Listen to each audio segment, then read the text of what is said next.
All right, ladies and gentlemen, welcome back to another episode of From The Front Porch. I'm your host, Joshua Walker. Thank you so much for tuning back in. Finally back from Austin this week, back with the family, back to work, back for all those things. It was such a great time. Hopefully you watched the vlog, but it was such a great time. Me, Alex, Ashley, all the family out there. And then down into Austin with the rugby tournament. Didn't go as well as anybody on my team wanted it to go. We lost in the first round. So that was unfortunate. I got injured. I threw that in the vlog too, but I got injured. So unfortunately, I didn't even get to finish out my half. And, I'm not going to say I got injured and that's the first time we've lost in like 6 months, but, it is what it is. But yeah, you already know the drill, how we're going to do this thing. We're going to go sports. We're going to do politics. A couple of political things to get into. Something I just was trying to avoid, but it just is not going away. It is just like as cancerous as it is metaphorically, it's also not going away like cancer. So we're going to talk about it, and then we're going to do attitude and gratitude. And then this week, we're not going to have a tier list this week. This week, we're going to get into some spicy takes. We're going to see if we can get a little argument going, a little debate going, but we're going to see whose spiciest takes are the spiciest. All that and more coming up from the front porch. Big shits and small shits, shits like friendships. Woo!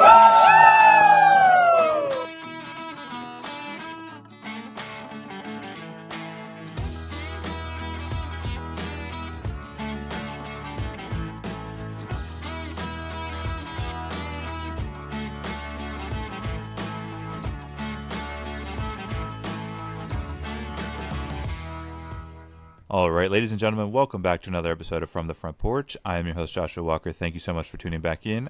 With me today is Mr. Nash-Ville, the man, the myth, the legend. Alex was supposed to be here, but he has some more important things going on, so we wish him the best, and he's here with us in spirit. His big calves are here on camera in spirit. So the big calves are hanging strong. As his life motto goes, big up top, tiny cock. So that's how we roll. Hey, you know what they say? It ain't long, but it's skinny. Maybe they say that. I've never heard that before.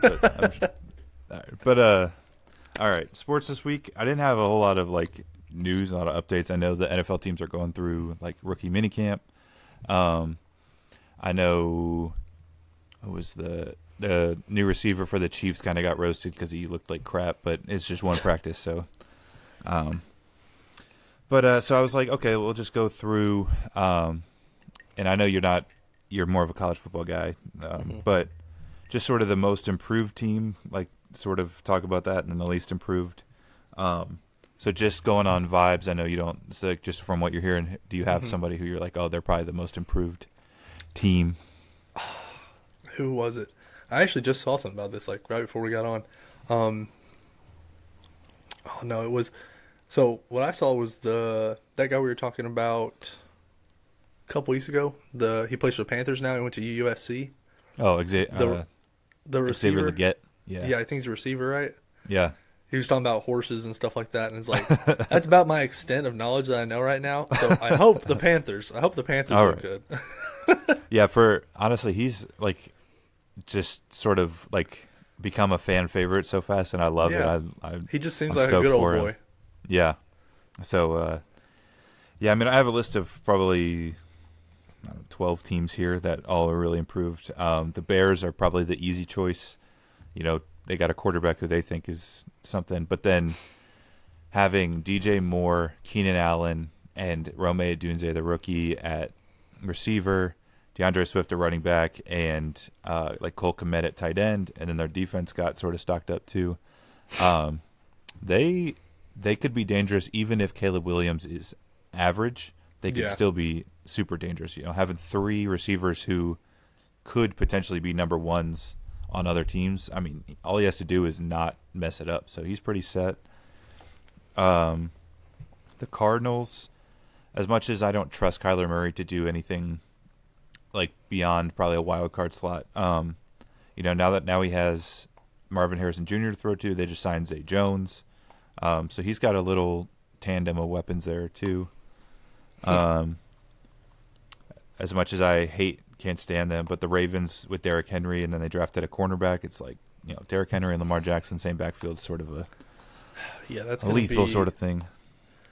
He still has to throw the ball, though. He still has to throw the ball. Yeah, they have 2 running backs back there. Okay. Yeah. The Falcons, I think, is one that people are sleeping on because they had sort of a weird draft, and then they paid Kirk Cousins all kinds of money, and there's a lot of questions about that. But Kirk Cousins now has Bijan Robinson as a running back, Kyle Pitts as a tight end, and Drake London as a number 1. And then their defense is super solid. So all Kirk Cousins has to go out there and do is not mess things up. And and they've got a new coach. I know last year their problem was they had Bijan Robinson, and they would only give him 3 or 4 carries a game or something like that. So they got a new coach in there. Hopefully he 25 carries a game for change it up on Atlanta. Alex just sent me his hot take. I can't wait for that later. He wanted it to be known. I told you his Cavs are here in spirit. The Texans, I think, are pretty crazy because I know last year they got C.J. Stroud and Will Anderson, and that was their whole big turnaround where they went to the playoffs. But then this year in the offseason, they got Danielle Hunter, so they got a crazy good edge rusher. Stephon Diggs, who, despite his attitude problems, he's probably going to get them 1,000 yards. Yeah. Joe Mixon, they got from Cincinnati, and he's probably going to get them 1,000 yards rushing if he does anything. And then somebody sort of under the radar, Azeez Al-Shaair was a linebacker for the 49ers, and as a Seahawks fan, he's all over the place. He's not necessarily Fred Warner, their star middle linebacker, but that's a solid pickup there. And then, being a little biased, but the Seahawks, I'm pretty excited about because they got a new coach who's not Pete Carroll, and God bless Pete Carroll for winning us the Super Bowl and doing all that and having the Legion of Boom and all that. But the last, 8 years, our defense has just been like a liability, and it's like every time you watch a game, Geno Smith is Geno Smith, but he'll have a decent game, and our defense couldn't stop. They always make Andy Dalton look good. They'll make Sam Howell, who we just got, but they'll make him look like Tom Brady. They make really mediocre quarterbacks look really good. So hopefully, new defensive coach. We just drafted the big man inside from Texas, so hopefully our defense is good. Did Pete Carroll, did he retire? So he's now a front office advisor or something, but he's not the head coach. So he's still in the building, still making still helping make decisions and stuff, but not the one fully pulling the trigger. Yeah. So, and then moving on then to least improved, I was looking at, and it's the Chargers for me. I've said before, I've got a couple of Chargers jerseys here, and Justin Herbert I think is probably one of the most talented quarterbacks in the league. Mm-hmm. But they got rid of Keenan Allen, they got rid of Mike Williams, they got rid of Josh Palmer, I believe, their third receiver. They got rid of Gerald Everett. And then they got rid of Austin Eckler, the running back who had 30 touchdowns the last couple of years. And then they drafted that white boy out of Georgia, McConkey, Lad McConkey. So he looks solid. And if he turns out like Cooper Kupp, then I hope that for him. But watching film and stuff, his ceiling to me is sort of like a Wes Welker, Julian Edelman, which is great. I think both of those are Hall of Fame guys, but are they number one receivers, especially in an offense that isn't like New England's? I don't know. And then something I just want to talk about is for least improved, I put on here the 49ers, and that not because they're not super talented, because they are super talented, but I don't think they did enough in the offseason. I think they went negative, actually.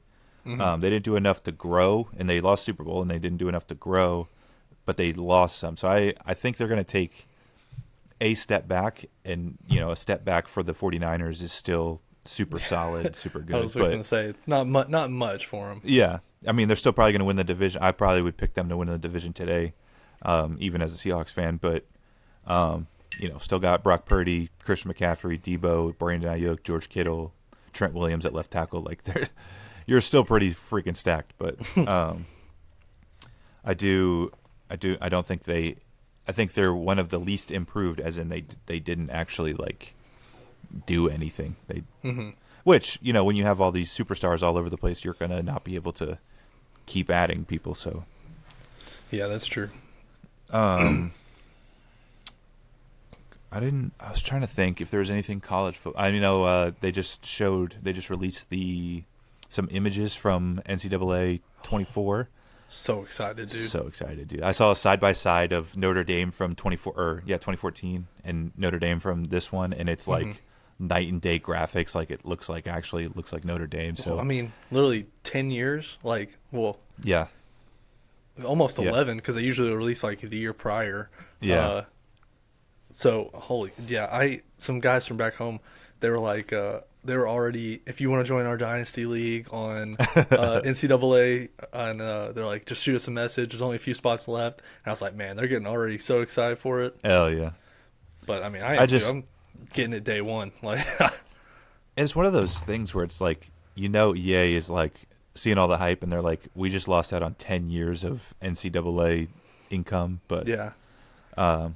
I did also see, though, that this is sort of off sports, but EA is looking to put commercials into their games. I saw this. So like, you'll be playing a game, and then suddenly you'll go in a commercial break, and I'm like, if I ever play an EA game and I'm in the middle of a story or in the middle of a Madden game or whatever, and it cuts to commercial, I am never turning an EA game back on ever again. No, because you already trash. charge me like $80 a game. I'm not paying for commercials. No. So that was that. You got any other sports news before we move on to politics? Nothing necessarily, but it kind of what you were just saying about like the commercials. Mm-hmm. Like me and Tori, we usually stream pretty much everything. I think pretty much everyone now does nowadays, anyways. But we do have cable, and we didn't feel like watching anything on Netflix, so we just put something on TV. And I'm not joking; it was literally like 3 minutes of show, followed by 10 minutes of commercial. And I was like, me and Tori literally looked at each other and we go, or we were watching Family Feud. And they did, at the end when they do like the lightning round or whatever, they did one and then they cut to 10 minutes of commercial. And then they came back and did the other one. And that was like the end of the show. And I was like, are you serious? We literally looked at each other like, that's it? What is going on? Like, that's all we get? Yeah. And like, it was just ridiculous. And I was like, this is why no one watches cable anymore. And I know we're totally spoiled, but watching like NFL games, because I'll watch replays on NFL Plus or whatever, and then watching them on TV or watching anything on TV now, I'm just like, when it gets interrupted, I'm like, what the hell is this? Yeah. What am I like? I want to be able to watch 12 episodes straight in a row, and even when Netflix interrupts to be like, "Are you still watching?" It's like, get out of here! Yeah, I get I'm so watching the upset. show. Like, especially like if it makes me click to the next episode. Yeah. I'm like, gosh. And then I think about it, I'm like, I'm so spoiled. Like, I can't press a button every hour. Or like the other day, I was watching American Dad on Hulu, and it went to the next episode that I'd already watched. So then it was at the end, and I was like, "What are we doing? Like, you're telling me I got to rewind to the beginning? This is ridiculous." So, yeah, we're a little spoiled brats these days. I was sort of moving to politics, I guess, but I was just talking with Cassie about this, and what was the conversation? I wish I remembered. But they were there was a video of a girl talking about lions, and she was crying, like really crying, and she was like, I just learned that there's an alpha male lion, and then he has his lionesses, and they'll have babies, and if another alpha male lion comes in that pride and attacks the other alpha male lion and wins, he'll kill the other babies, and the lionesses will let him because they now want to breed with the new alpha because the old alpha was weak. And she's crying, and she's like, why would they just let them kill their babies? And I'm like, you guys have been fucking padded for your entire lives that you don't understand that, like, the natural world doesn't give a shit about, like, your feelings or, like, anything like that. Like, and what's funny is we live in a time, this is really mid politics, but we live in a time where there was just a video that came out the other day where a man came up behind a woman in New York, I believe, put a belt around her neck, like in a loop, and yanked it and pulled her by the belt behind like a car and some shit and raped her.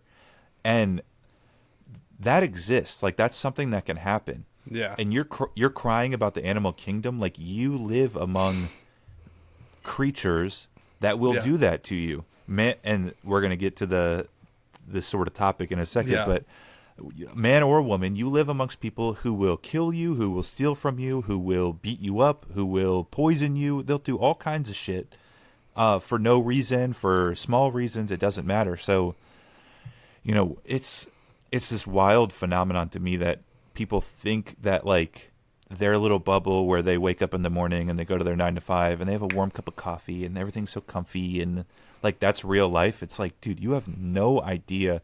Like when inevitably, because we still live throughout, we're living history right now. Inevitably, something will kick off, whether it's, they're talking about another pandemic or a war or the lights will turn off or something crazy will happen. Yeah. And you guys are dead. You guys are done. Oh, yeah. Because like you're going to be in your comfy little clothes and then shit's going to pop off and you're going to be like, you're going to panic. You're going to sit still and kind of just die. I'll just and wait it out. Yeah. No, you'll die day one. Like, or even like, if there was a war and there a lot of American citizens would be like, okay, whoever our enemy is, I'm going to go like team up with them because they're winning or whatever. They'll kill you. They'll just straight up slaughter you. That's what I love about the whole Palestine thing is like every single person advocating for Palestine right now, if you went in front of Hamas, they would just kill you. You're a nasty, dirty Westerner who's not a Muslim. They'll just kill you. They don't care. But, I saw Tim Kennedy. He was talking about this on some podcast. Can't remember what it was, but he was saying like pretty much like if there was like a draft and like went to war, he goes people nowadays don't realize that in war there's no okay, how can we civilly win this? How can we? He's like no. He's like when we went into like Berlin and like Berlin and stuff and like World War II, he was like, it was destruction and carnage. He was like, they burned houses, killed people. He's like, it wasn't like like, here, drop your guns. And he goes, no. He goes, whenever we nuked Japan, he goes, they say like, because in Japan, they're like, behind every blade of grass in Japan is someone willing to die for their country because they have such a loyalty for it. And he goes, okay. He said, they know that. Nuclear bomb. He's like, you done yet? Nope. Here we go. Another one. And then they're like, you done yet? Like, there's no civilness in war. No. War is who kills who first, essentially, and who bends the knee. That's literally war. And he was talking about that. That's what's kind of crazy about, history in general and the fact that we live in a time right now where people just deny it. But civility is only extended as long as the place you're in enforces it. Yeah. And so you're either not civil because of violence or you are civil because violence is threatened to maintain that civility. This idea that like human beings and maybe groups of like 10 people could get together but even then, a commune or whatever of 10 people, something's probably going to happen, whether it's, you look at they went during the BLM riots and they set up the Chaz zones and the autonomous zones, and there were murders in there were rapes in there, and it was all these people who were claiming to be super good communist people who just wanted to be like free from police violence and immediately they were killing each other, raping each other, doing drugs, like because that's what human beings do, especially ones not backed by like a faithfulness to God and like the morals that come with that. Just free reigning people with no like authority back. You're gonna die. Oh, yeah. You're good. Yeah, no, if you don't have a moral code, you have nothing to follow if you take away authority. Yep. Literally. Like, so like with all these people that were like defund the police and all that stuff like that, like a vast majority of them didn't have a faithful background. They didn't have a God to answer to that they believed at least. But yeah, they do, but they just didn't believe it. But it's coming. And if you take those two things and then you take the police away, the people enforcing it, and your Lord enforcing it, what does to stop you from doing it? Other people that you don't care for? No, you don't care. You'll do anything to them. It's absolutely crazy, and it's like I don't know.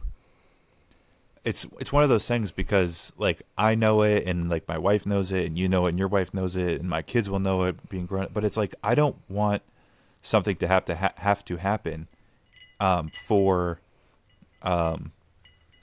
like people to get it, but that's what it's going to take. And I don't want myself really, but I would rather me over my kids. But I don't want anybody to have to go through what's coming, like, because I know all empires fall and all that kind of stuff, but the United States, people don't understand. I mean, the West in general is not in a good place right now. Yeah. And you are one brave other world leader away from having to deal with some shit. And yeah, I mean, and it's, actually, this is what I was going to say. So this is something I talk about a lot, especially like when I'm arguing online with people and with women specifically. And this is not attacking women at all, but I find it very frustrating talking with women about when they're hating on men, and this will get us to the next topic, but they're hating on men and they want to be free from men, and they don't think men have ever done anything except like hurt people or whatever, blah, blah, blah. Mm-hmm. The only reason that women have rights is because of the grace and the mercy of the men in their society. Mm-hmm. And I obviously our rights come from God, or like all those kind of things, but without the enforcement mechanism of men, women don't have rights. You could not have a society of all women because some other society of men would come in and take away all your rights. And so I find it very frustrating that we live in, like, especially America. I know most of the world looks at like women in America and are like, oh my God, guys. Yeah. But we live in a time where they think that they could just delete men and they don't need men, and all we need is like sperm banks or whatever, and they would be totally fine in a society. And it's like, not only all the buildings you work in and live in are built by men. Not only is the sewage system operated by men, not only is the electrical grid operated by men, but even just the fact that you're free every day from becoming like somebody's slave is because there are men in your country enforcing that protection upon you. Yeah. And the minute that goes away, you're fucked. And I don't even know how that's even controversial, but see, I feel like a big thing too that like a lot of like modern day women kind of miss is the simplest way to break it down is how the world works is who has the bigger gun, mm-hmm. who has the bigger stick. That's it. Like, that's literally what it boils down to. Like, because if I know you have no authority over me and I know I can beat your ass, why would I even listen to you? Because the only threat against me doing wrong is someone causing me pain or locking me away or anything like that. If you remove that, the people turn to savages. And that's what they're saying is like, we have the bigger gun. We have the bigger stick. But you're literally fighting for us to drop it. Yep. And if we drop it, guess what? We become the low man on the totem pole again. And a lot of people just miss out. They just miss that. It's absolutely crazy. Like, especially, and then we'll move to that next thing. But you look at like what's happening in Europe, where like all the Muslims and the Africans are coming over, and then like Sweden, for instance, right now went from the lowest rape percentage in Europe to now the highest, and it's because Swedish like their government, they're not willing to carry their stick. They're very soft. They're very like feminized in that culture. And so because they lived in a culture where it was very homogenous. It was all their people. It was all Swedes. So they were like, we don't need guns and we don't need a stick because like I got you and you got me and we're like of the same tribe. Yeah. And then another tribe comes in with a big ass stick and they're like, we're just going to do whatever we want. And so now they're doing whatever they want. Yeah. And it's again, just back to the original point. It is insane that people think that our time is somehow different because of how comfy we have it. It's not that the violence is different or the time is different. We didn't magically like get to a magic year where like, okay, now we're not savages anymore. We've had a big stick for a long time, and you guys are chipping away at that, and you're gonna FAFO. So, on this same note, though, I've been seeing this shit for probably 4 weeks now. And I didn't want to talk about it, and I was going to leave it alone, but I just keep seeing it, and people keep bringing this shit up. This man versus bear conversation, where women are asked if they were alone in the woods, would they rather come across a man or a bear? And most of the ones who are trying to be like a part of the club are saying bear. And I've heard answers like, it's because the bear will just kill you. He won't do anything else to you, and it's because nobody will ask me what I was wearing if the bear attacks me or whatever. First of all, I just wanted to say this, and again, I hope this is very clear. I totally agree that rape is the second worst thing you can do to a human being. It is absolutely horrible. We should decapitate rapists. I'll join the firing squad. We should have a town square where we just guillotine rapists. I don't agree that any rapist should ever get free from jail ever. I don't care if it was even, somebody got drunk and I don't care. If you rape somebody, you're done for life. You've proven that you cannot handle other people's autonomy, and okay. So now that that's out of the way, death is much worse than being raped. And so this idea that you're saying I'd rather be killed by a bear than raped by a man is just nonsense. You do not believe it. You would not rather be dead than be raped. And again, I just made this very clear. Being raped is absolutely horrible. It's the worst thing you can do to a living person. It is. I'm not saying it's nothing. Not at all. Mm-hmm. That being said, death is obviously way worse. You're done. You're dead. Your life is over. You're never coming back. All those kind of things. So this idea that you'd rather be mauled to death by a bear, and and I hope I know they probably say they understand, but this isn't death by bear where you get your throat slit and you're dead. That's no. This thing will eat you and break your bones and rip your eyes out and rip your guts out, and you'll just be eating bleeding you while you literally while start you're still eating alive. while you're still alive. And so that's nonsense. That's another result of what we're just talking about, where they've never even faced sort of anything violent. You have no idea what it would be like for a 500-pound animal to start eating you while you're alive. You have no idea what that's like. And then the other point about nobody would ask me what I was wearing if I got attacked by a bear. No, not what you're wearing, but I would ask you what you were doing out in the middle of the woods alone by yourself. So again, this idea that there's no questions to be asked when something bad happens to you, that's just nonsense. I've had bad things happen to me. Mm-hmm. I'm not going to sit here and spill my story, but I have had a woman take advantage of me, and when I look inward, I go, okay, what did I do to put myself in that situation? Mm-hmm. And I said didn't want to do a thing, and then I engaged in copious amounts of alcohol, which took away my ability to make those decisions continually.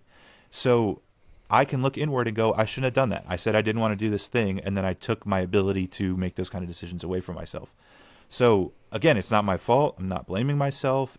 I'm not at fault. The person who did it to me is at fault. However, there are things I could have done to put myself in a better situation to not have that happen to me. All that being said, it is absolute fucking nonsense that you say you would rather meet a bear one-on-one in the woods than a random man. And I was talking to Cassie about this because Cassie, a woman, I know that probably makes this opinion so much better, but thinks it agrees with me how absolutely ridiculous it is. And I was talking about it, and it's just all it is for the last few years there's been sort of a battle of the sexes with the red pill guys saying that women ain't shit and the feminists saying men ain't shit and blah blah blah. And so this was just the feminists were okay, now we've got this this question, and they even say it. They say you either agree with me or you're agreeing that men are all rapists and you're a rapist and you're acknowledging that you're a predator. So they think they've had this ultimate gotcha. You can't disagree with them or else you're admitting you're a rapist, all those kind of things. And it's just I don't even know why we have to do this. I don't know how these things pick up steam. Every time I hear one of these things, I'm very level-headed, and then I hear one of these things, and I'm like, who the hell gave y'all the right to vote? I just don't know. I just don't know. Why'd they go and do that? Yeah, exactly. Dude, I thought about this too, that question. If you ran into a bear, right, in the woods, that bear is going to see you as food, eat you, rip you apart, all that good stuff. I don't know many, all the good dudes I know, they actually enjoy just being out in the woods. I feel the odds of you running into some psycho killer rapist, the odds are astronomical, and also Yeah. the percentages are like crazy low. Like, I don't know Yeah. if you know this or not, but 100% of bears would eat a human. 100%. 100% of them. Except for like koalas. Even they'll give you chlamydia, but like that's literally the 1% that doesn't. Like less than 1% of men do these things, these atrocities, absolutely horrible things. So if you're looking strictly at numbers, you're stupid. If you're not looking strictly at numbers, you're stupid. My bad. It's just. It's just the ultimate. It's the ultimate emotional argument. It's totally devoid of any logic, and it's just, I just feel this way. And the two scenarios I keep bringing up to people is like if you went to the zoo and you went to look at a bear enclosure, and it wasn't one of those ones that's behind glass, but it's one of those ones where you can like look down at the bears in there. Yeah. And you were alone as a woman, and a man walked up all by himself to the zoo enclosure. You would not jump into the bear enclosure to get away from the man. But if you had fallen in the bear enclosure, you would yell for that man to grab you up. And then the other thing is that if you're hiking in the woods and you come across a man, like you're a woman hiking alone, you come across a man hiking alone, what you're going to do is, hey, good morning. Yeah. How are you? And then you're going to keep walking and go about your day. If you were walking alone in the woods and you came across a bear, you would like stop and you would slowly back up and you would try to get away to safety. You would never, ever do that as a woman, like hiking in the woods. And you want to know how I know that? I do a lot of hiking and I come across a lot of women and it's always just, good morning. How are you? And I'm a big dude. I got tattoos. I know most people who know me are like, he's a big soft bear, but like to the person coming across me, I'm a big dude with tattoos, not very and so I'm sure I can be sort of intimidating, and I get good morning, and then they keep walking. Nobody goes, oh God, God, please don't. And it's just ridiculous, and it's so unnecessary. You know, again, if we could have a serious conversation about whether it's guys who are hurting girls when they're young, or guys who are raping girls when they're old, and it's just all stupid. If you look at who in the world or in the country right now is advocating for stricter laws, for locking up criminals, for whatever, it ain't the feminist guys who are agreeing with women on this bear subject. They're the ones going, no, criminals all need like a second chance and blah blah blah. We need to like let them get rehab. We're all saying lock their ass up under the jail. Yeah. And you think we're the ones that are out to like prey upon you? No, guys. The nice guy beside you who's going, oh, I totally empathize with your position on this, and I totally, you know why they understand your position on this? Because they're fucking predators. Yeah. And so we don't need to have this debate about this. We could just like get into the political arena and agree upon the fact that all rapists need to be fucking locked up forever, and then we can move on. And it's like, I don't know why we have to do this dumb shit. I literally think the biggest thing is because, like, with most things, the minority outspeaks the majority on a lot of things. And it's like everyone we talk to, right? We all like, okay, cool, we're on the same page. Like, this all makes sense. But we don't see it. Like, you don't see that across like the nation. And that's like the biggest issue right now, at least, is the minority voice gets the biggest platform. They get broadcasted for all this stuff, and everyone's looking at each other like, we're in agreement. This is some dumb shit, right? Like, we're not crazy. And I think that's just the biggest thing, man, is like people that shouldn't have the platform to say these kind of things have that platform, and it makes it 10 times worse. Because then you have someone that's like fresh out of high school, like that blue-haired chick who wants to be cool and fit in, and she hears this and she's like, oh wow, this post has 1 million likes. Wow, they must be really know what they're talking about. And they listen like they're told. So that's such a great point. That's what I was gonna say. It's like, well, the problem is like this. This clip will probably get posted on my Instagram, and it'll get like 500 views or whatever, like my ones normally do. Probably 300, but and a couple of likes, and that'll be about the extent of it. And then, though, like you said, the ones where it's women bashing men and calling them all rapists, they get 500,000 likes, and they're posted up like that. And it's like, and it's, again, if you look at like 500,000 people, that's almost nobody. Yeah. But it is enough to get that in everybody's feed and get everybody seeing it, and think that there's even a conversation about this. Like there's even a debate about this. And it's like, I'm not debating with you that rapists are fucking dirty scumbags who need to be put under the ground. Yeah. And what's actually the other point about this is that the other thing is that, you know what this is going to do is this is going to make men go, okay, then don't call me when shit pops off. Yeah. And you're going to be getting victimized by one of these scumbag men who need to get put under the ground. And all of the dudes that you just called rapists and predators and all these kind of things, they're going to go, I don't know what you want me to do. You told me I'm not supposed to like be in your circle. I'm not supposed to intervene. So, and it's so dangerous. And there was just a video a couple weeks ago. I know I've been traveling or whatever, but it went viral because this woman was getting like robbed by a guy with a gun, and there's a guy 6 feet away just sitting there watching. And it's like, well, I don't agree with him just sitting there watching, but what do you want him to do? Yeah. Like, you guys have created an environment where because it was a black gentleman like attacking, as a black piece of shit attacking this lady, and he and so if he intervenes and something happens to the guy, he's a racist. If he intervenes and something happens to the girl, he's a sexist. If he intervenes and he loses, he fucking dies. Like there's no win there, and so it's very dangerous. And again, having a little girl, I don't want to have a society around her that looks at her and goes, I'm not supposed to protect her because they're strong, they can do whatever they want.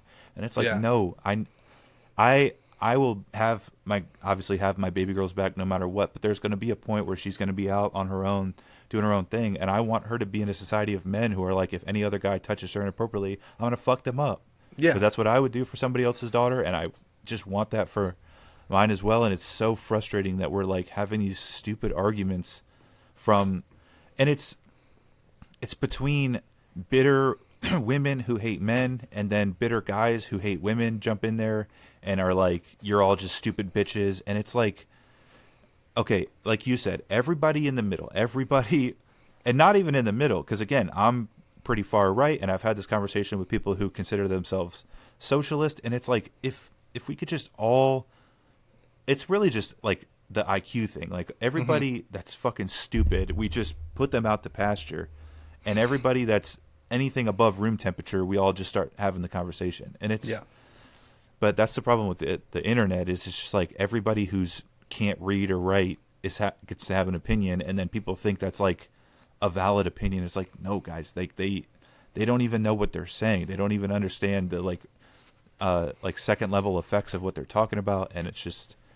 and another thing that's crazy too is that like not no one, but a lot of people nowadays don't go for totality. There's exceptions for everything. It's like, no, sometimes things are cut and dry. Like if you are against rapists and sex offenders and all that stuff, which we can all agree we should all be against that, don't be bumping Cardi B down the road, because guess what? She's done all of that and admitted to it and all this stuff. And they're like, oh no, but like that was a different her. She's changed. No, she just has money now, and so you can't see any of the stuff she's doing. But that's like that video you sent me, that chick rapping. Mm-hmm. And I was like that chick, she'll blow up.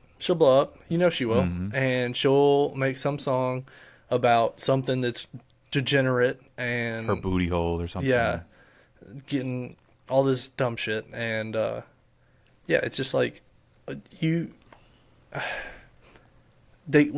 not we, because I fucking don't, but a lot of people give these people this platform, and it's like, you're the reason we have a fucking brain rot society. Like, literally, you can only blame yourself. Well, and that's such a great point, and I think about that all the time too. Is like especially these feminist women. Like you said, you bump Cardi B or Sexy Red or any of these other girls talking about wet ass pussy or brown booty holes or whatever, and you create this society, and you guys think OnlyFans is like empowering and porn and all this other shit, and you create this entire bubble of degeneracy and specifically sexual degeneracy, and tell young boys that like this is what's empowering to you, is treating you like a brown booty hole or a wet ass pussy, and then you wonder why we're having to have this conversation. And it's like, again, we were just talking about earlier, rapists and bad men and savages and all those other things have always existed. I'm not claiming that like rap created rape, but it does create more of a it creates more of a gray area when, like, because again, like if we had a society of people who didn't have sex before marriage, and they like if somebody had sex with you before you were married, and it was very clear that you were not interested in sex before marriage, we could be like, oh, he fucking raped her, put him under the jail. But you create all this degeneracy and shit. Then there's like, okay, well, did she like want it? Did she like, she wanted it but then didn't want it? And like all this kind of gray area stuff for rapists. And it's like, if we had a moral society where people were like not doing that kind of shit, it would be much easier to put these pieces of shit under the prison. And it's but they'll get online and they'll complain about men, and they'll complain about men objectifying women and whatever, and then they'll get in their car and bump Cardi B and bump even male rappers who are treating women like pieces of meat and pieces of shit and bitches and all this kind of stuff. And it's like,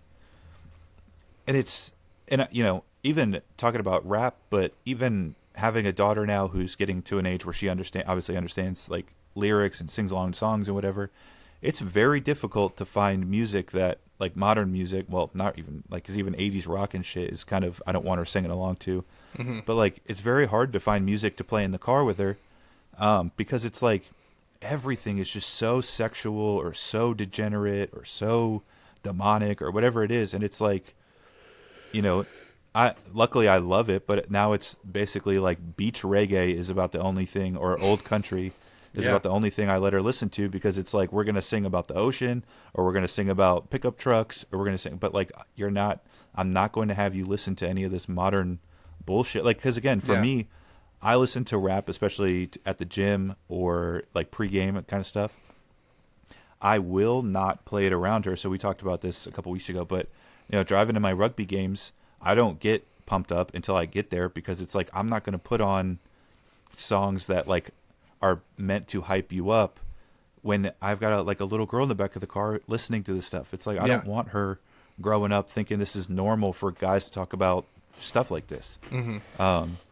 And so it's difficult for me, because then it's like, okay, well, why am I listening to this if I wouldn't let her listen to this? But it's one of those things, parents are supposed to do what their parents did, but better. And so that's one of the things that I'm going to, fix, is if my daughter is 12 years old singing degenerate shit, she's getting her stuff taken away and she's not listening to it. And it's just like, but I think a big thing with that though too is like the difference, like being like, oh, well, if she can't listen, why can you?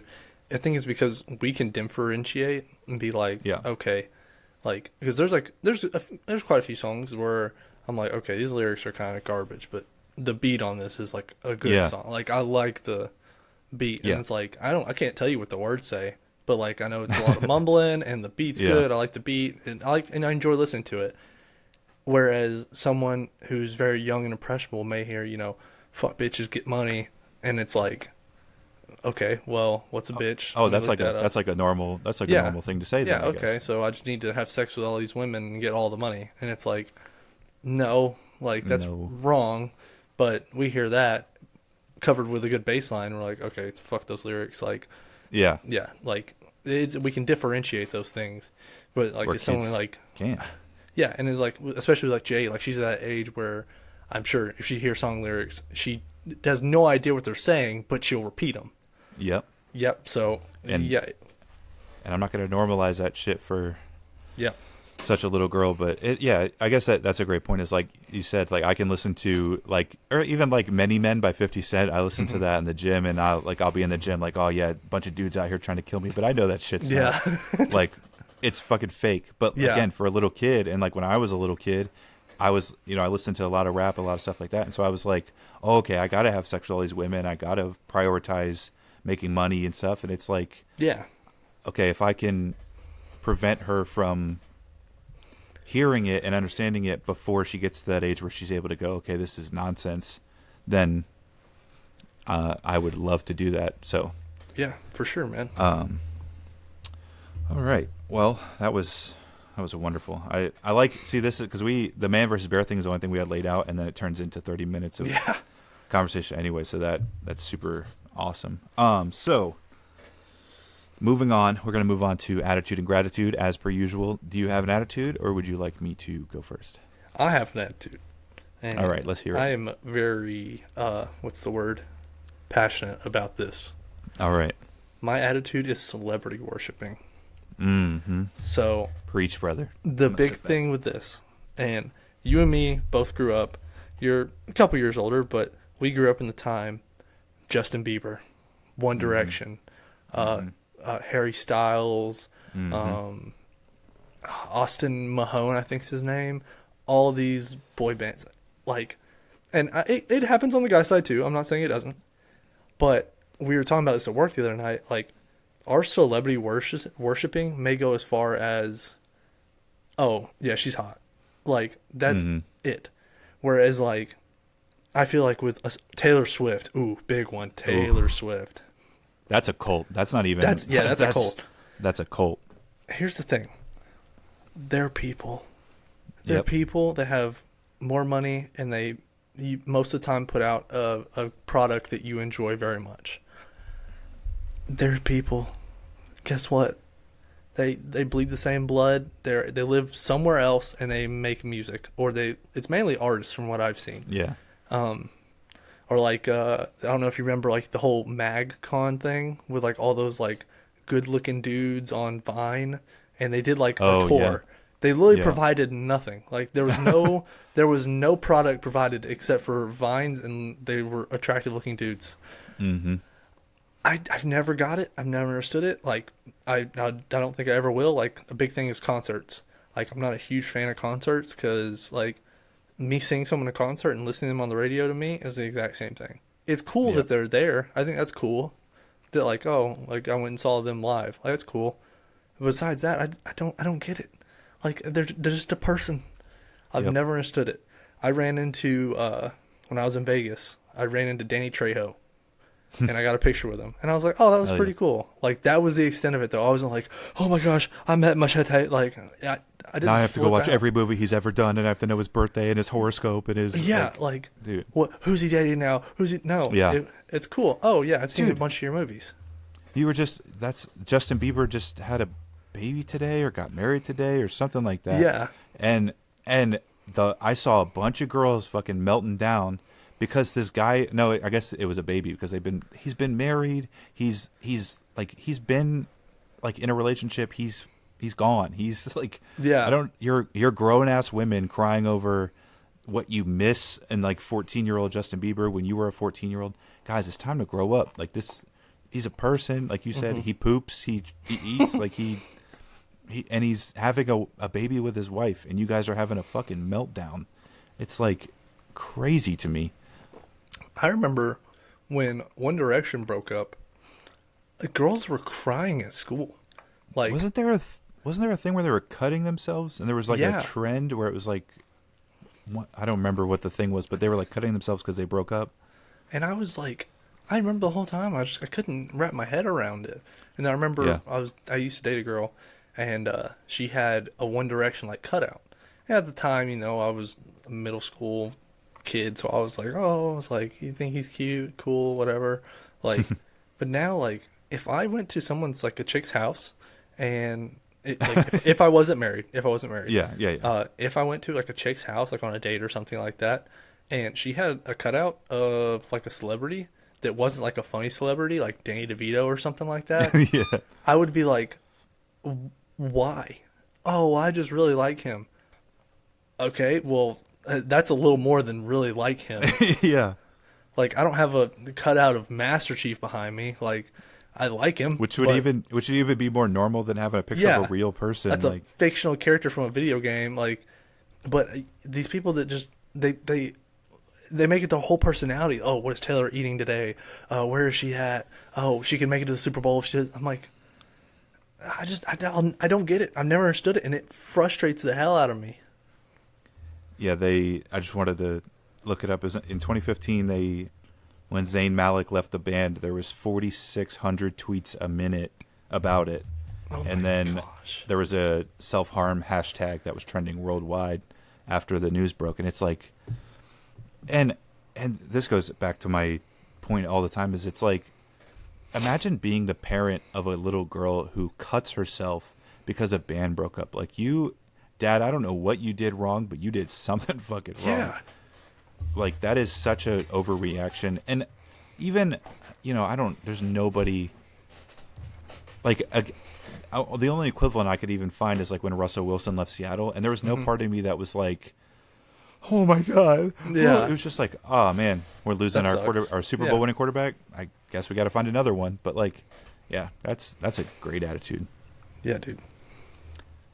My attitude this week was just happened today, and I spent all morning. Cassie heard me ranting and raving all morning long. So my church down in Tampa is great. I was baptized by them, and I just attended Easter service. I drove down so I could attend the Easter service at the Buccaneers football stadium. Like, it's huge, it's great, all those kind of things.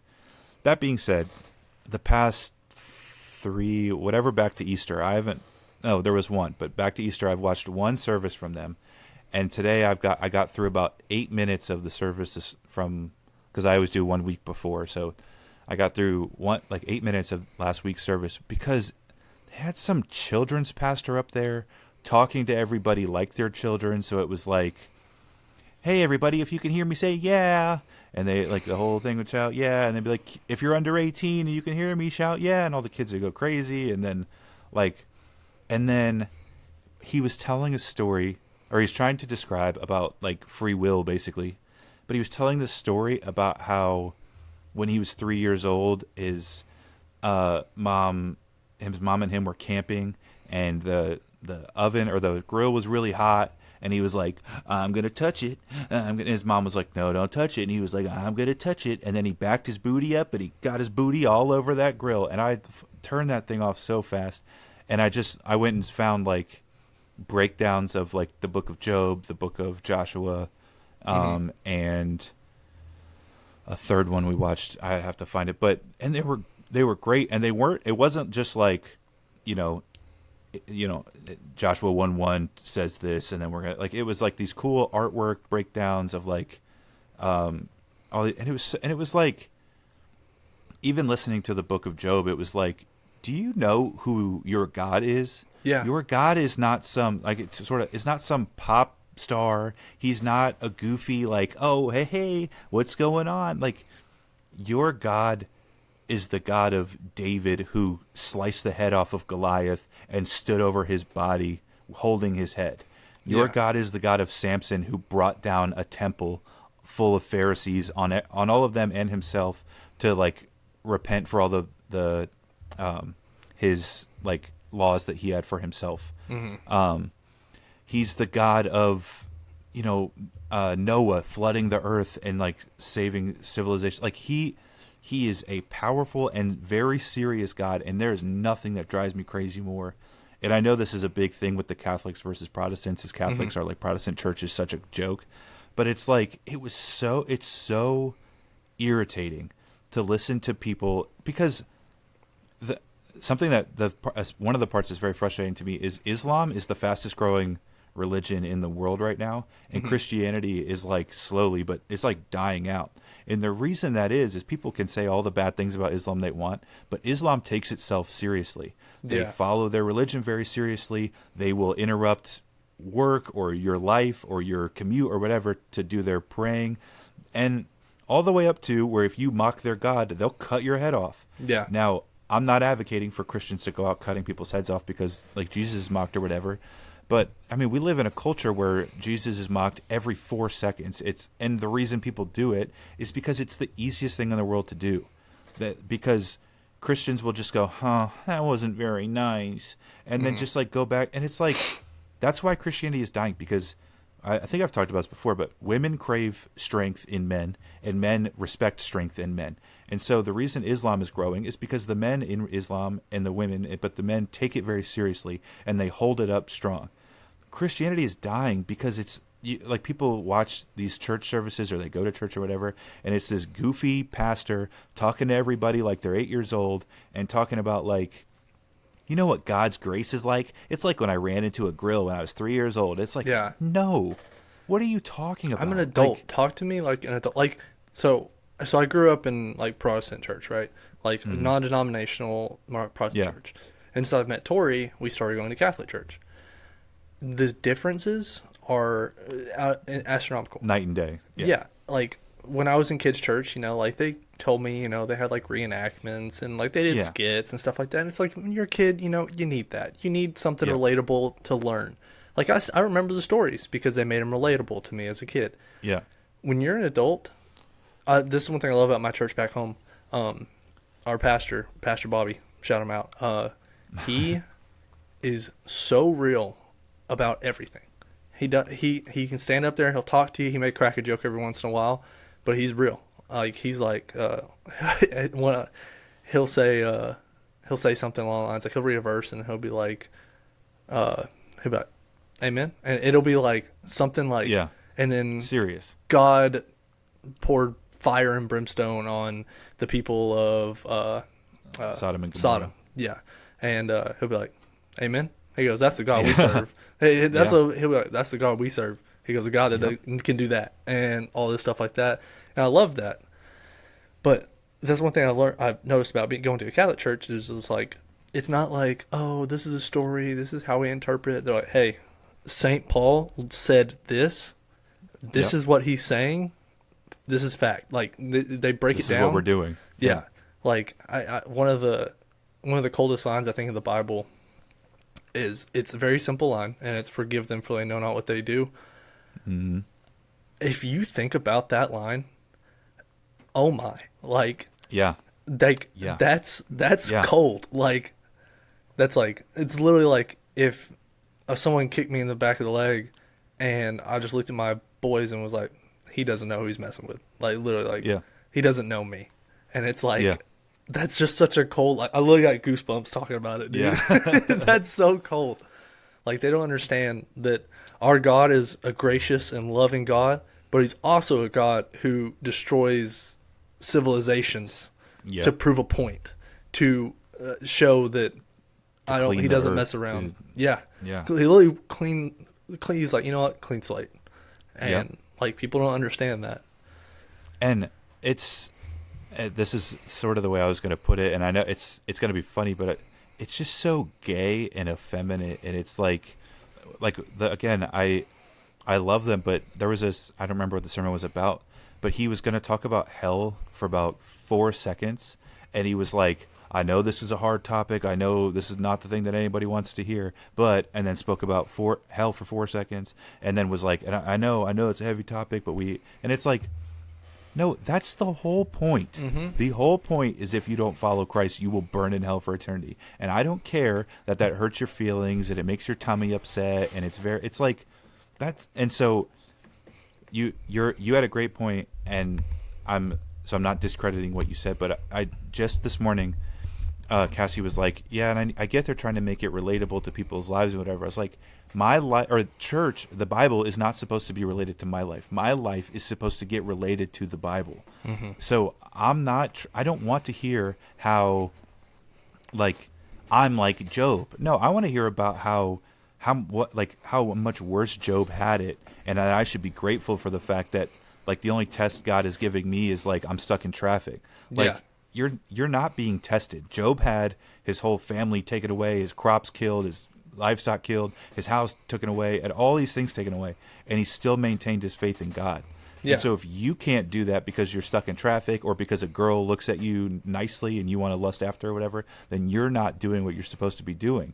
And I'm just so tired of everything being so effeminate. And this is, I know it's sort of off topic, but it's like just another symptom. Like the whole Boy Scouts getting turned into Scouting America, and they got rid of the Boy Scouts because they don't want to have anything just for boys. It has to be welcoming to all. No, like not everything has to be soft and welcoming and what like blah blah blah. Like Jesus Christ is welcoming the way he is. I do not need you to make him like the world so that the world accepts him. The world needs to become like him to follow him. And I'm just so he sick literally and tired. says, "Come as you are." Literally. Yeah. Like, yeah. I think that kind of goes back with like the lyrics thing we were talking about with like about like Jade earlier. Like, she's young, you know, she doesn't understand fully what those lyrics mean. So her seeing like Bluey, for example, right? Mm-hmm. That show's very simple. It's easy to follow, like, right? Yeah. Whereas, I mean, Bluey's a little bit of an exception because I feel like I would watch Bluey and enjoy it. But like, if you were to put Yellowstone on for her, she'd have no clue. Yeah. We're adults who have fully developed minds and we can comprehend these things. Give it to us straight. Like, Yeah. I love the trend on TikTok that I've seen recently, and I love when it comes on my page and it's like it'll have like a quote from the Bible or like a verse, and then like it'll end and it'll say like "Fear the Lamb," and it's got like Love an that edit of company. like it's got an edit of like Jesus after it, and I'm like, dude, like and there's another dude I follow on there too, and he'll like read like I'll just read my Bible. You gotta hear this quote, and he's reading it, and it's like, and then the Lord said, so I can't remember off the top of my head, but he'll say something like this. It's cold, dude. It's like you're like, that's hard, and like people don't realize that too. There's like a lot of that stuff, like especially modern day. That's something that like our younger generation, like guys are like my age, your age, like need to see that stuff, and that's relatable for them. Like, you can relate to the Lord any way you want. He doesn't have to change to go to you. Nope. No. And like you said, like guys need that, and that's why. Well, it's funny because guys are actually like heading to the church more than women are now. But I truly think the reason that is we worry so much about catering to them that they're just like, I don't respect this at all. Because if there was a guy in a club who came up to a girl and was like, oh my God, whatever you're about, I'm about, and whatever, like I just want to be like just like you, and I want to be, and she'd be like, ugh, get away from me. Yeah. But like not in a club, but she sees like a Chad like out and about working in a field, and he's like working, like he's fit in himself and he's confident in himself, and she's attracted to that much faster than the like simp who's like, I'll just do whatever you want as long as you say. That's disgusting to women. And so when the church does that, when they say, girls, I'll say whatever you want, just come in and like pray, just come in, and women don't want that. Yeah. Women want to be spoken to like adults. And so when you speak to them like you're trying to, it just feels slimy. It just feels like you're lying to me about something. And so it's just gross. I see that with Tori pretty frequently. Like, I'll be like, so what are we going to do for dinner? And I'll be like, I don't really have a preference tonight. Like, what are you feeling? She's like, I don't know. And I'll be like, okay, let's do Taco Bell. Okay. She's wanting me to make a decision. She just, she's phrasing it a different way. And or we were leaving church the other day, and I was like, you want to grab your purse? And she was like, I can, or do you want to grab it? And I was grab your purse. And she's like, okay. And it's like, a lot of women don't realize it, but they don't want to have to make those decisions. Like, yes, it's much easier for them to just be like, okay, cool, yeah, I'll do that. Cool, yeah, I'll do that. Yep. Because women are thinking about 7,000 different things that you probably have no idea. They're thinking about something with the house and something with the family and something with. If you can just make the decisions and just lead, it makes it. And Cassie talks about this all the time. One of her favorite things is that when I'm there, which is all the time, but when I'm there, she doesn't have to worry. She doesn't have to worry about the kids being safe. She doesn't have to worry about her being safe. She doesn't have to worry about making decisions. She doesn't have to worry about driving. She doesn't have to. It's all taken care of. Yeah. So she can just be her like soft feminine self and enjoy life and enjoy the time we're having, because she doesn't have to worry about any of that. Yep. And it's like, and that real quick, and then we can move on to gratitude. Yeah. But the other thing about that is it's freaking biblical. And I listened to a sermon tried to listen to a sermon they did on relationships the other day, and I turned it off because everything was like avoiding the very obvious point that God designed marriages and relationships with men and women, that it's God, men, women, children. And it's not a tier list. It's not like women are worse than men or anything like that. But the men are to lead women like God like leads the church, and it's biblical. It's what you're supposed to do. And the reason that relationships aren't working and churches aren't working and all that kind of stuff is because we're just denying what he had for us. And it's so frustrating. Yeah. But now, speaking of an amazing God, a great God, we're going to be grateful. What are you grateful for? What's your gratitude? My gratitude was fire. Fire. I love fire. So I'm not an arsonist, but when we were setting up that fire last night, dude, I was having so much fun. Like, I could not get it to start, and I was getting a little frustrated, but at the same time, I was like, I have gasoline time. Like, let's go. And then I pull out my leaf blower. I would have sat there with that leaf blower all night. All night. All night. But I was like, I'm going to burn out through this wood, so I can't. But, like, starting that fire, it's such a primal thing, I think, for dudes especially, is like, it's like, oh, fire. Like, we get like We that, have like, to start fire. yeah, we get like that, like, caveman instinct. It's like, ooga booga. fire. Like, dude, when we lit that fire, I was like, I want to cook some type of meat over top of this. Yep. I don't know what. I said, but And eat it with my hands. Yeah, I want to put it on the coals and then rip it off and then eat it with my hands. Go make more babies. Yes. Yeah, like, it's like a primal urge, and it's so fun.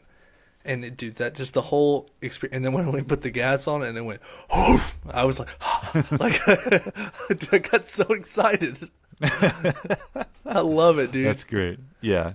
That's such, it's so amazing. Like, again, all these, in our culture and everything, all this denial of like just men and women are different. And, there's no rules to anything. It's like, no, guys are very simple. Guys are very primal. If there's fire, guys want to be a part of it. If there's violence or shooting, like, obviously not violence against people, but, or, even like the idea that most men want to like die in a war or die in a crusade or die in something like that, like just going out in a blaze of glory, like defending their homeland or their family, or whatever.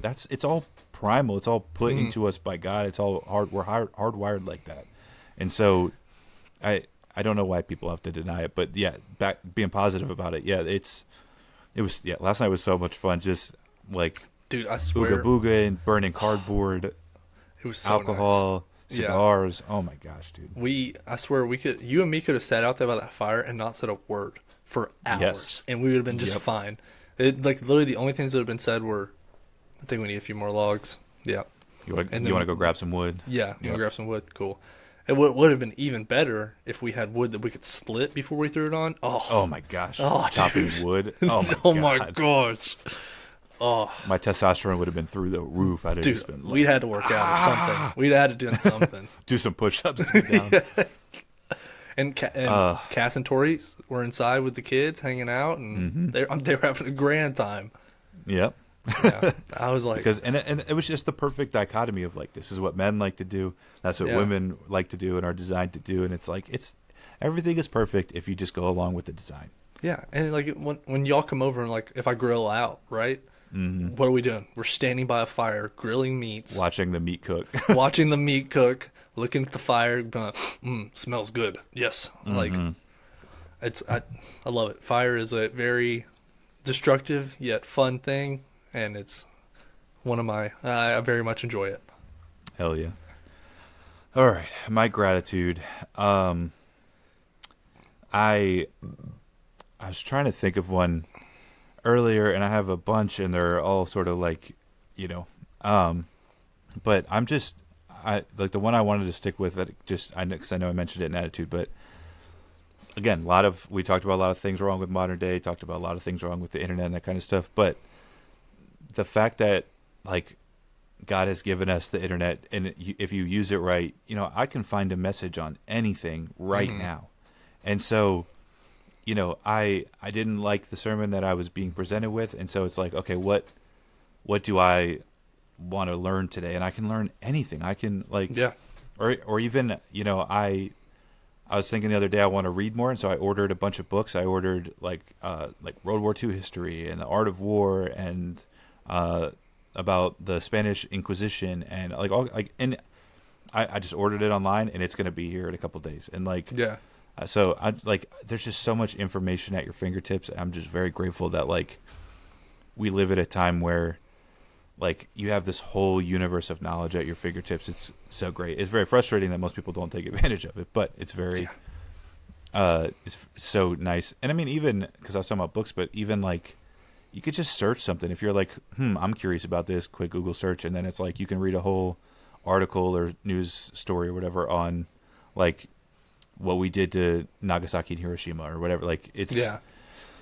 it's like I was reading the other day about how some experts claim that Japan's invasion of China was actually the start of World War II and not Germany's invasion of Poland. I was just reading about it. It was super interesting, and I was just like, the fact that I'm literally just sitting here and I thought about it, and I could just pop, and it's up. It's awesome. And it's weird too because we've really not known anything else. Like, I feel like we're like the first group of people, like the first generation at least, that didn't know anything else besides Google, or if you wanted to know, you asked like my parents, right? Because when you're a kid, your parents know everything. So you ask them, and if they don't know, then you ask someone who does know. But at the same time, like the generation before us, like they had to go to the library, or they, had to ask a professor in that topic or something something like that. But that's just, I agree, dude. That's a great gratitude. It's so nice. And I'm a little bit older than you, so I learned how to go to the library and search encyclopedia for stuff. But I guess. And what's actually, you made me think of it too. So like something else on that note is like, but like you said before, if you couldn't find a book on it, you could go ask a professor, and then you trusted that professor like knew what he was talking about and was telling you the right thing. Where now it's like, we kind of know now that not everybody is to be trusted just because they have a title by their name. So then you can go search the topic and go read all kinds of other stuff about it, and then make decisions for yourself, like on what's best and all that kind of stuff. So very grateful for that too, that we have this freedom of information where it's like, okay, I don't have to trust you because you have a PhD or whatever. Like I can go search that myself, and I can be just as knowledgeable about the subject as you, like tomorrow or whatever. Like so. Well, that's like one thing that like Charlie Kirk talks about a lot is like people that are going to college, because he says like college is mainly a scam for the most part, and he's like, unless you're a doctor, lawyer, or something else, like engineer probably or something. I think engineer maybe. Yeah. He's like, college is pretty much a scam. He's like, because you can literally Google anything and like look it up and be just as well educated as like, because the information that came from these textbooks, like it had to come from somewhere, like and guess what, that textbook that they paid $100 for or whatever that semester, it's online. It's online somewhere, like, well, and you can get all that information. What's funny about that is I'm not gonna throw him under the bus with a name or anything, but there was a guy I work with, young guy, who's doing college classes right now.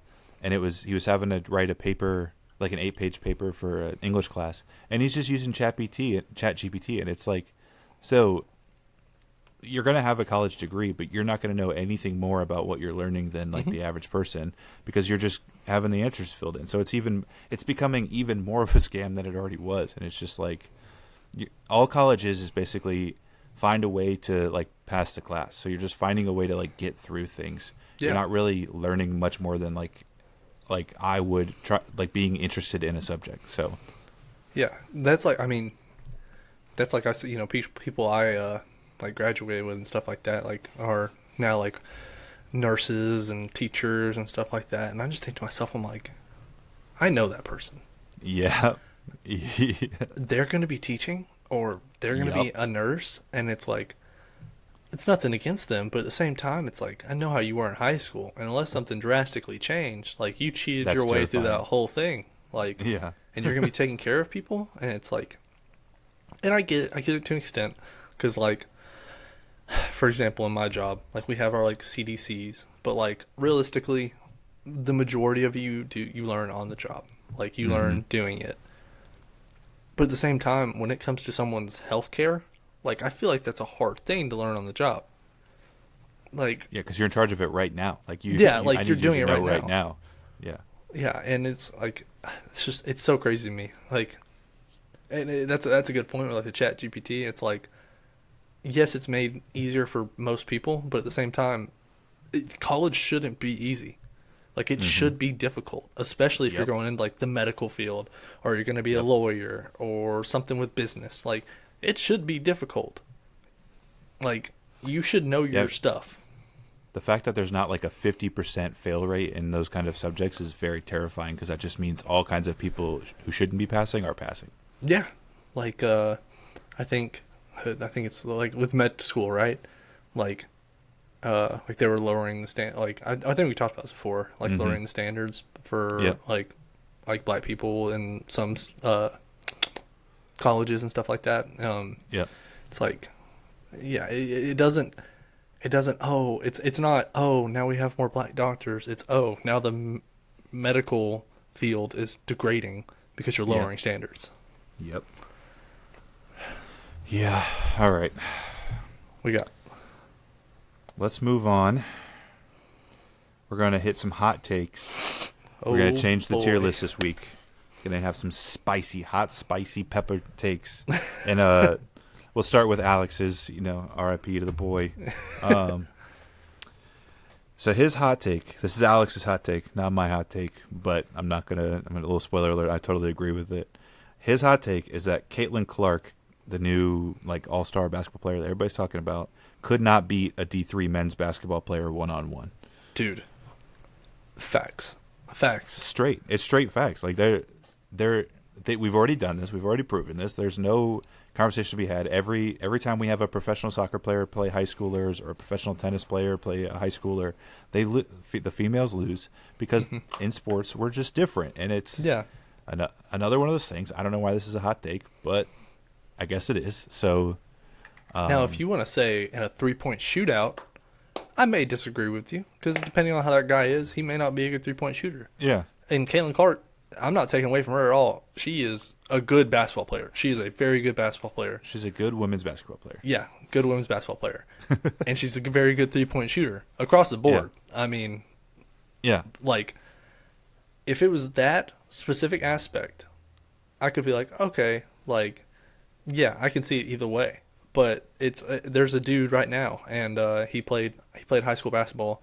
He didn't play college, and he tweeted something, and Caitlin Clark replied to it, and he pretty much said he's like, yes, Caitlin Clark's a very good basketball player, but I would still, he was like, I would beat her in a 1v1, and dude, it blew up, and he got like an interview with like someone on ESPN, and they're like, you really think you take on Caitlin Clark? And he was like, oh yeah, and he's like kind of laughing about it. And they start like showing his highlights from high school. Yeah. And he's like dunking from the free throw line, like doing 360 windmill dunks. And the lady that's interviewing him is like, oh, okay. Like, like maybe you could. Maybe. It's like, I mean, there's nothing Caitlin Clark could do against a basketball player, like D3 men's basketball player on defense. There's nothing she could do. Yeah. It's just, and it's, I don't even know why that's. I know why it's a hot take, but I don't know why it's a hot take. Yeah. All right, man. That was a good one. You had some spicy hot takes. Let's hear. I'll start with one that's fairly mild. Right. So the brown sugar Pop-Tart that is super hyped, I guess. Gross. Disgusting. Okay. So bad. It is the worst Pop-Tart. All right. Now we're going to get somewhere. Dude, it is the worst Pop-Tart. What the? No, dude. Blueberries worse. Strawberries worse. I don't even know. So, all right. So, brown sugar cinnamon, probably like very mid.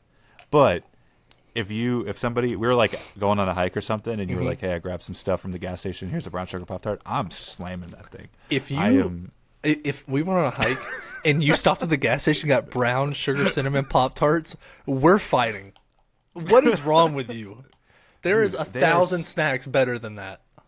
It is the equivalent of getting like potato chips at a gas station. Like, yeah, sure, they're not the greatest chips, but like they're mid, they're average. I'm taking any bag of chips over a brown sugar Pop-Tart. They're so gross, dude. Dude. What? How could you? That's brown sugar cinnamon. It's like two of the greatest things on things. When you put it on French toast, delicious. When That's you what put a it brown sugar on, cinnamon Pop-Tart tastes like. No, it does not. It tastes like straight brown sugar and cinnamon, and it's in the crust on the outside is just not good. Like it's not like with like a plain with like a Pop-Tart crust. strawberry Pop-Tart. It's like frosting, so it's nice and sweet. On the outside, it's just like cardboard, and it's gross, and I hate them. And people love All right, them, all right. and I don't get it. What's your favorite Pop-Tart? What's the best Pop-Tart? My favorite Pop-Tart, Yeah. I like the hot fudge sundae one, but it's gotta be in the toaster. You gotta toast it. All right, so that's probably my number 2. I would say number 1 is the chocolate fudge Pop-Tarts. Chocolate fudge Pop-Tarts are the GOAT. So good. Is that the one with like the drizzle? Or no, I'm thinking chocolate chip. The chocolate good fudge, too, but- chocolate fudge. I'm not a big chocolate guy for the most part. Yeah. But the chocolate fudge, if they're heated, are not bad. They're not bad. Dude, but chocolate fudge heated and then dipped in milk. Oh, my Oof, God, dude. that's good. Oh, yeah. That's good. So, I mean, yeah. So, totally disagree, but I guess that's the point. Dude, they're gross. All right, my hot take, or my first hot take. Start off mild buffalo sauce level. It's really going to piss some people off, but I am an Italian, and I get some say on this. Pineapple on pizza, Hawaiian pizza is so good. I don't care what yes, anybody dude. else says. Hawaiian pizza is so good, and I don't care that it's like not traditional, any of that kind of stuff. I don't care. It's so fucking good. And you know what's even better is Hawaiian pizza with ranch. I don't give a shit. I'm Dude, going full with send on that. I'm in complete agreement, dude. Especially the best is whenever like the ham on the Hawaiian pizza has like the crusty edges, and you're like, burnt, it's a little curled up and a little Yeah. burnt, and you bite in that like, gosh, sounds weird to say, but the warm pineapple, and you get a little bit of ham in there, dude. I'm completely Talk on dirty board. to me, baby. I Hell yeah. love it, dude.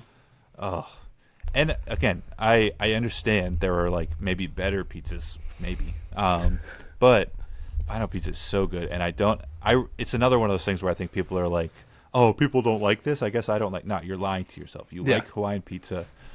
Like, stop it. My next one adds on to All what right, you give me. just said. Go ahead. The avocado hype, don't get it.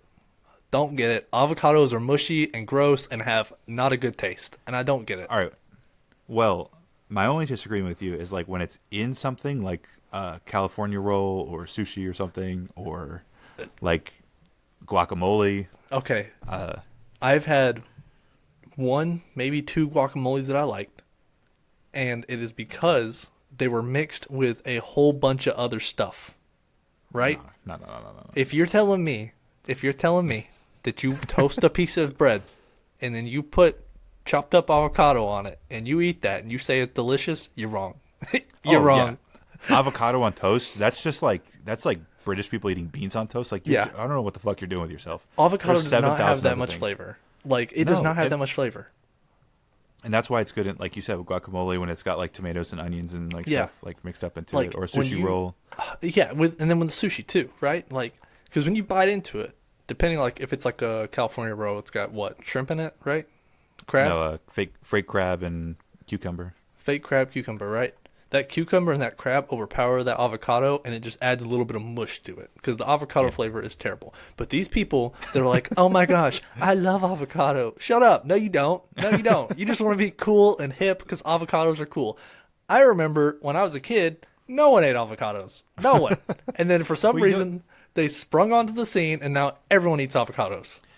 Dude, and now there's like people have like T-shirts and shit with avocados on Yeah. it. It's like, all right, guys, it's just a fruit. Like, Yeah. it's a mushy, boring fruit. It's gross. I mean, and again, it's good. It's good like mixed in with things. Like it's a healthy fat. So like if you want to eat it for that, whatever. But like, yeah, anybody who eats avocado on toast is just lying and hating their Yeah. breakfast every morning. wanna be like they're eating a healthy. strawberry Pop-Tart. They made it look. If you put avocado on toast, you made a carb sandwich, and you're fat. All right,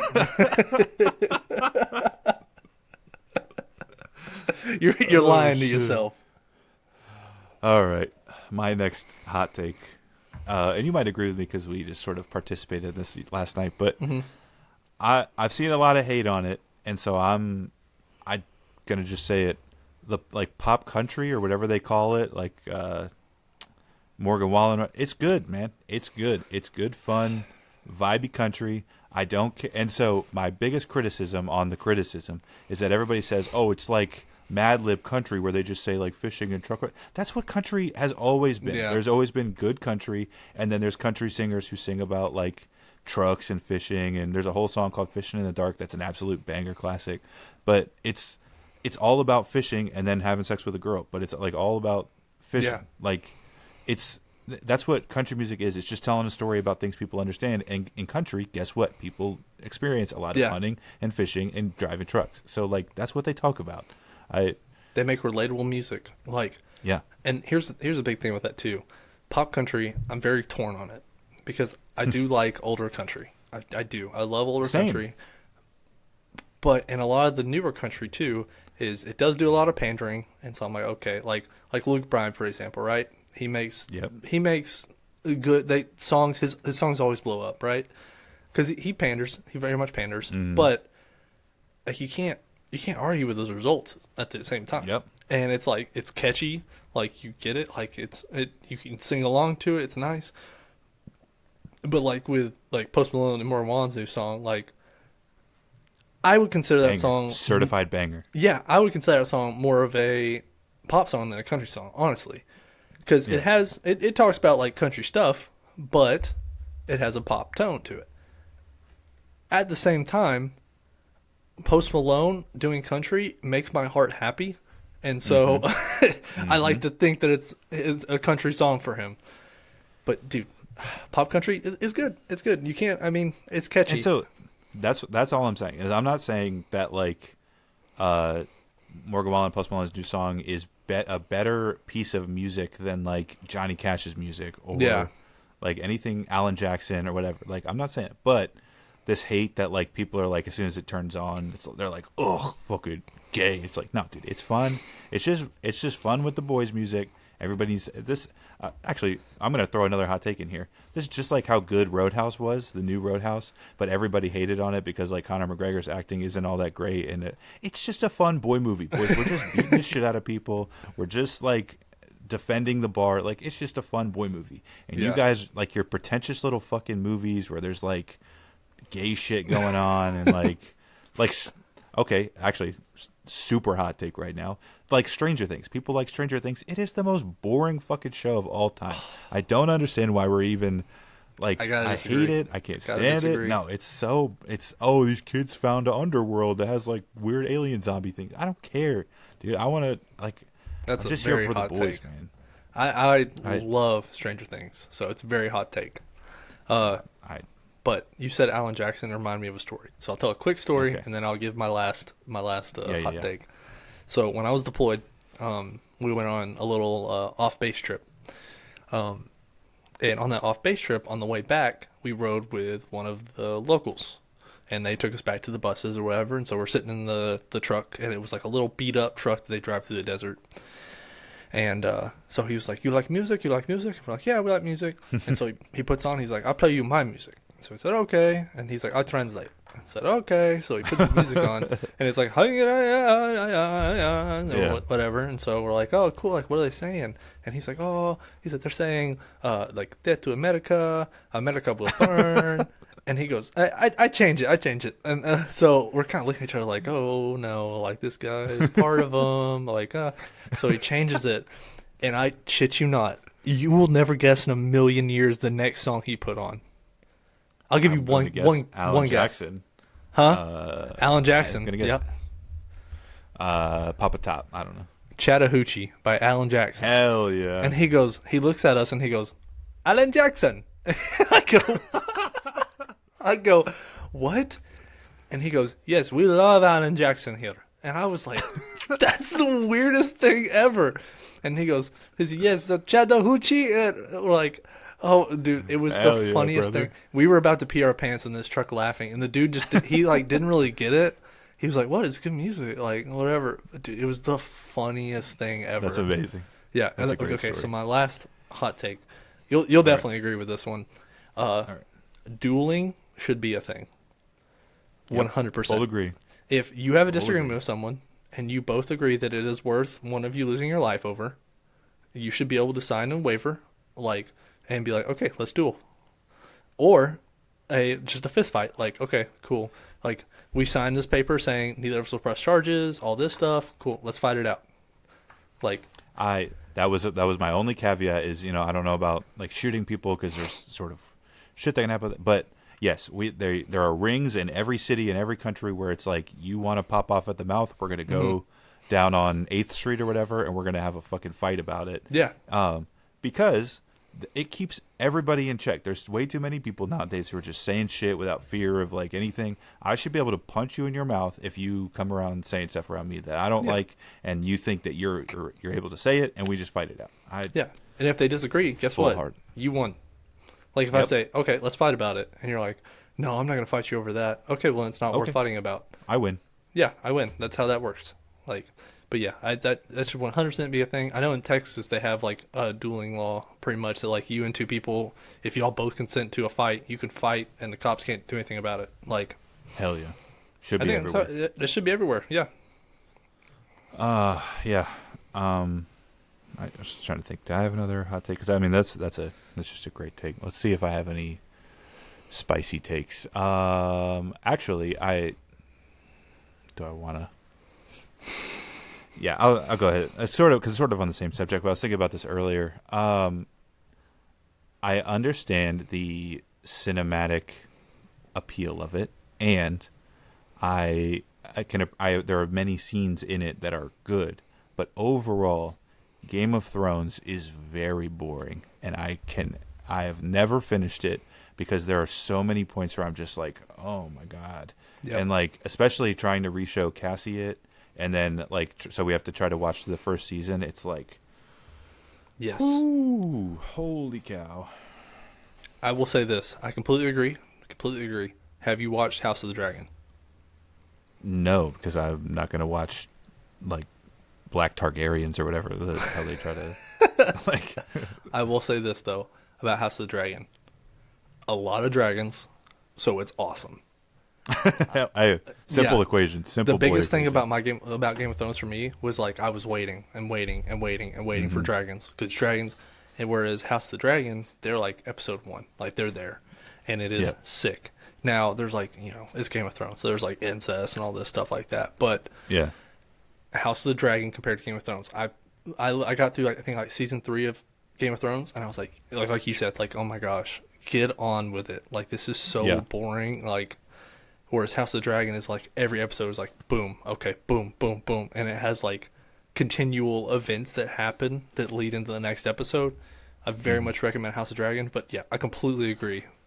Game of Thrones, overrated. Overrated. And then just throwing this last thing out there, and then we can sign off. Lord of the Rings superior to Game of Thrones in every way, shape, or form. 100%. Just all right, brother. Do you have any last words before we get on out of here? Not that I can think of. Be better. Always be better. Always be better. Yep. My last words: just follow Christ. He loves you. Let him into your life. Be a better man and be a better woman. Stop fighting over dumb shit. That kind of stuff.